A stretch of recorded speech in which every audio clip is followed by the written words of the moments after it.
Okay, so you want to own a podcast studio? You lease a cool room, you hang some foam panels on the wall, you buy a few nice microphones and a camera rig, and you rent it out to podcasters by the hour. Or maybe you go one step further. You make your own shows, you build an audience, and the advertising money rolls in every single time an episode drops. Sounds clean, sounds simple.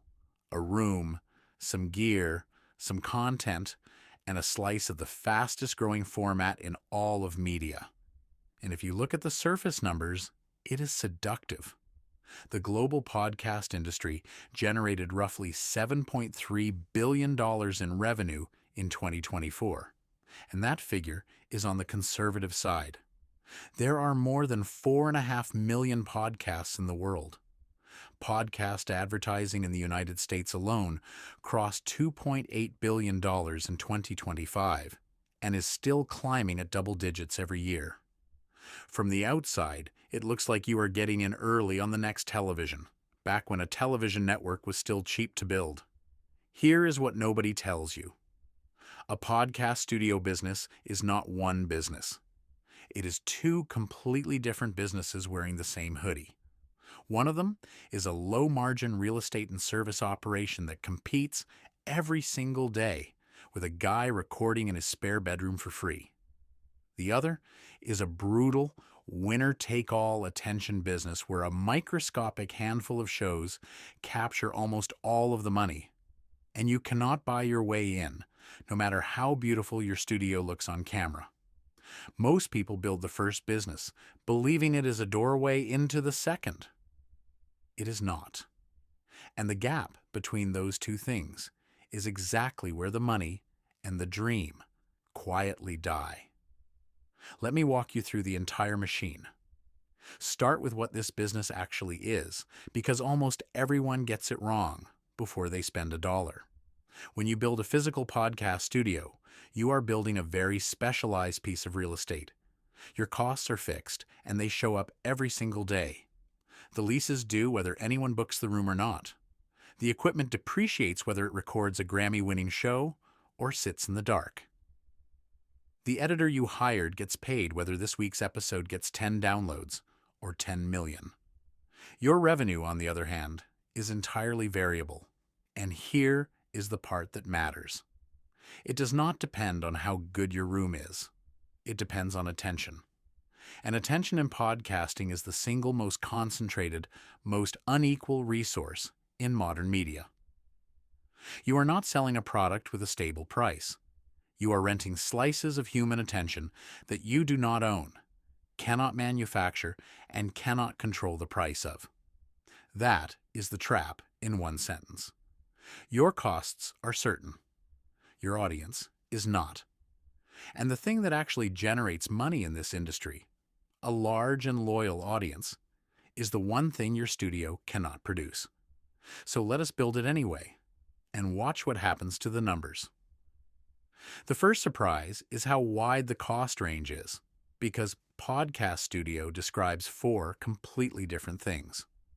At the bottom, you have the bedroom. A single decent microphone, headphones, and free recording software. $200 to $500 and millions of shows are made exactly this way. This matters, and we will come back to it, because this is your competition. One tier up is the serious independent setup. XLR microphones, an audio interface or a mixer, studio headphones, real acoustic panels, a camera or two, and lighting. You are now spending somewhere between $2,000 and $5,000. But you did not come here to build a bedroom. You came to build a commercial studio, a room that looks professional on camera, that clients will pay to use, that can shoot multi-camera video for a real show. That is a different animal entirely. A professional in-person video studio comfortably runs from $15,000 to well over $20,000 just in equipment. And that is before you touch the room itself. And the room is where new operators get ambushed. Because a microphone does not fix a bad-sounding space. Acoustic treatment and soundproofing Real panels, bass traps, diffusers, isolation, not the foam squares from the internet. Runs anywhere from $2,000 to $10,000 for a single room. A professional mixing console alone can run from a few $100s to $4,000. Then multiply. Every additional recording room, every extra guest chair, every additional camera angle multiplies the cost again. And here's the ceiling, just so you understand the shape of this industry. A world-class commercial recording facility, the kind the top networks actually use, can cost over $1 million to build. One coaster in an amusement park can cost more than a stadium, and one flagship studio can cost more than most people's entire business. So for a genuine 2-room commercial studio in a mid-sized city, build out plus equipment, plus acoustic treatment, plus furniture, plus permits, you are realistically looking at somewhere between $120,000 and $180,000 before a single client walks through the door. Call it $150,000. And you have not recorded 1 second of audio yet. Now the room exists. Walk through what it costs you every month before you make a single dollar. Rent. A commercial space large enough for 2 treated rooms, a control area, and a small lounge in a mid-size metro runs you $4,000 to $6,000 a month. That is $60,000 a year, due on the 1st every month forever, whether the calendar is packed or empty. Labor. This is the one people forget. A studio is not self-operating. You need at least one person who can run the board, fix a dead microphone mid-session, manage the cameras, and keep a nervous first-time guest calm. A competent studio engineer or manager is $50,000 to $60,000 a year. And if you offer editing, which every client will ask for, you need editors. And editing a single hour-long video episode with clips can eat 5 or more hours of skilled labor per episode. Then, the quiet, constant drip. Hosting and distribution software subscriptions, editing software licenses, business insurance, which is not optional the moment paying clients are on your premises, utilities, and a studio with lights, cameras, computers, and air conditioning running all day is not a cheap room to power. Maintenance on gear that gets handled by strangers all day long. Marketing, because an empty studio is worth exactly zero and nobody knows you exist. Add it all up and you are looking at another $30,000 to $40,000 a year on top of rent and salary. And here's the brutal part, the same brutal part that kills trucking fleets and amusement parks. When your studio sits empty, it earns exactly $0.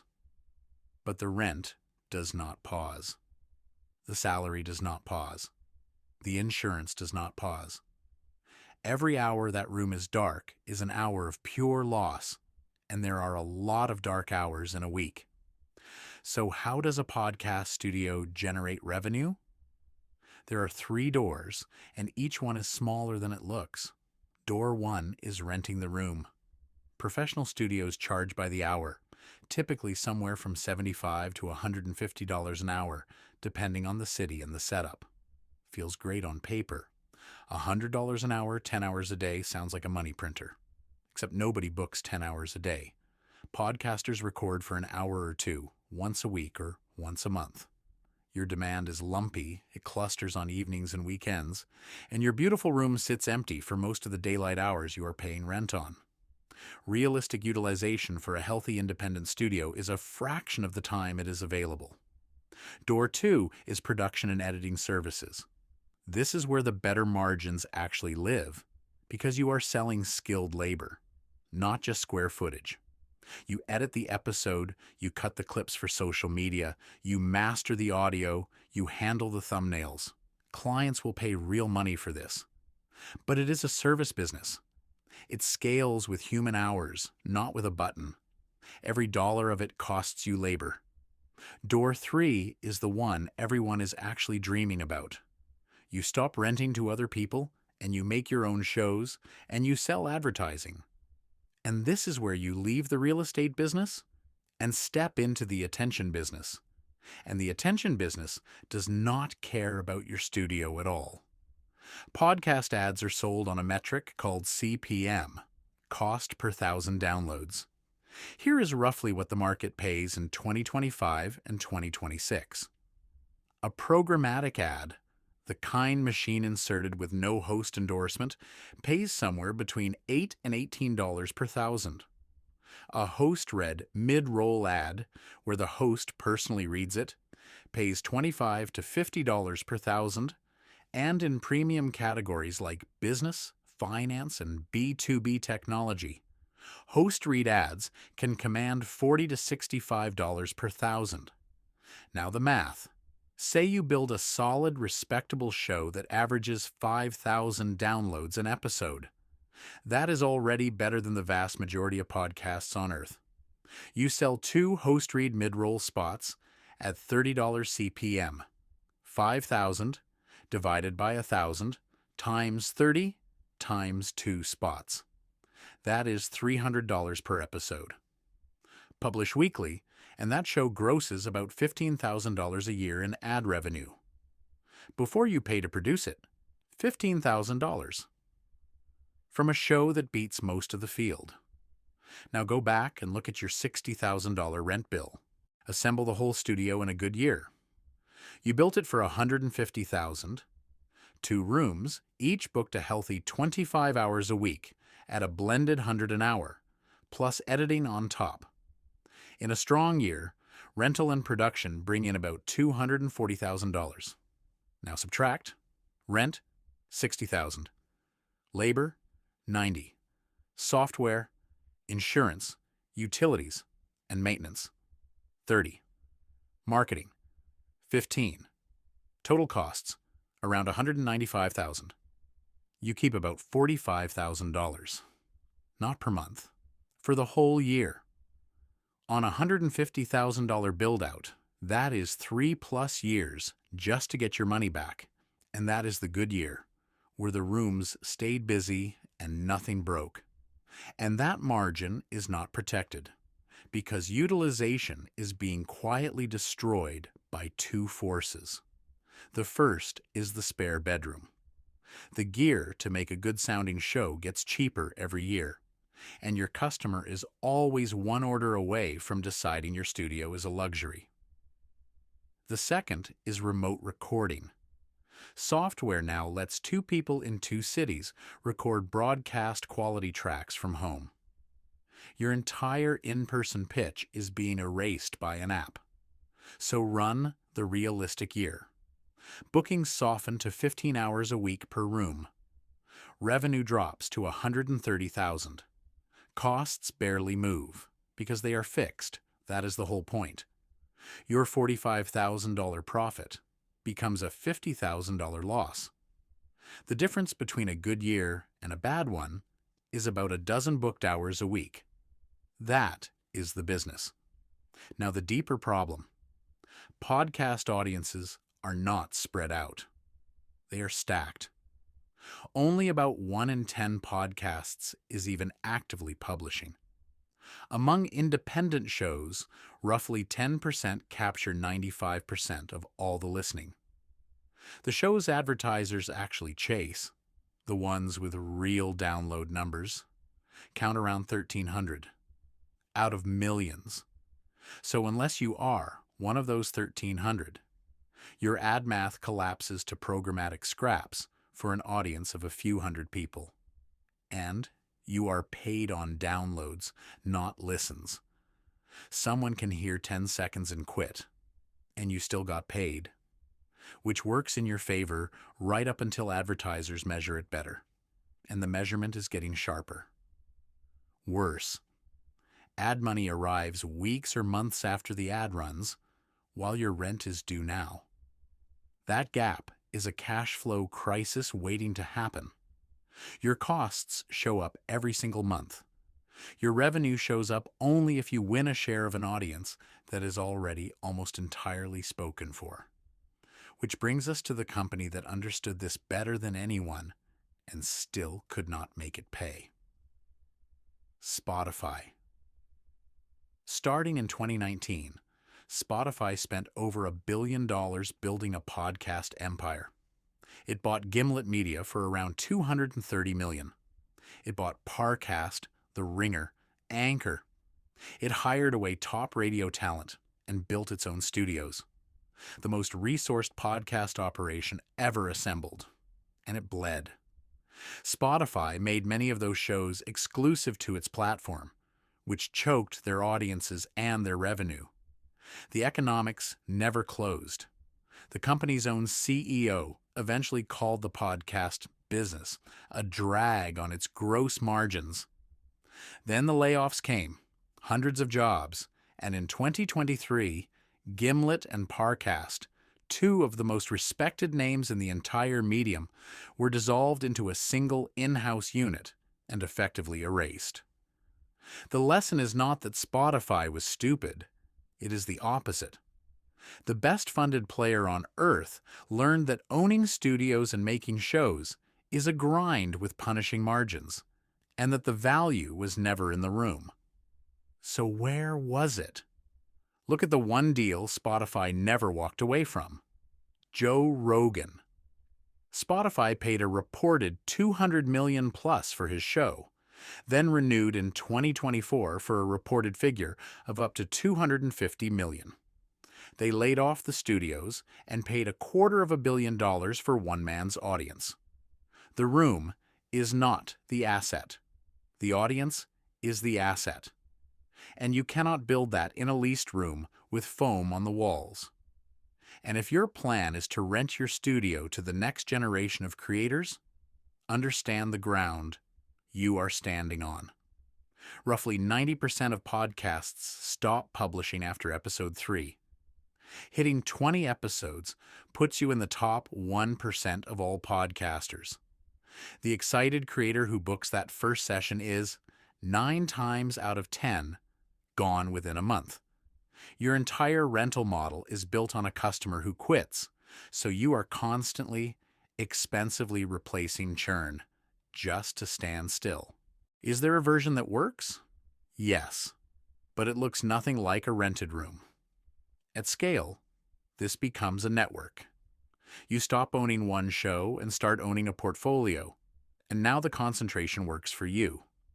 100 shows and a few million combined listeners can land a guaranteed multi-month ad deal a single show never could, plus merchandise, live tours, and licensing off a hit. But now, you are not a studio. You are a media company with salespeople, lawyers, and temperamental talent. Your biggest host is not an employee you own.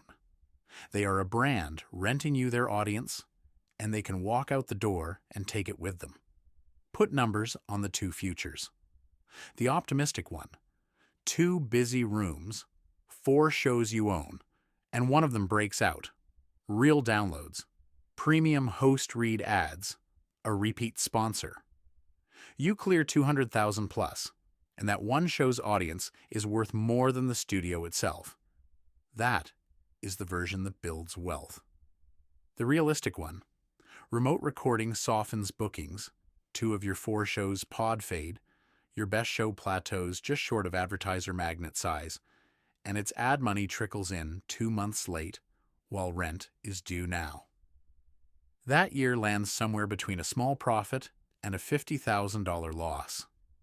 The difference between those two futures is 1 breakout show and a dozen booked hours a week.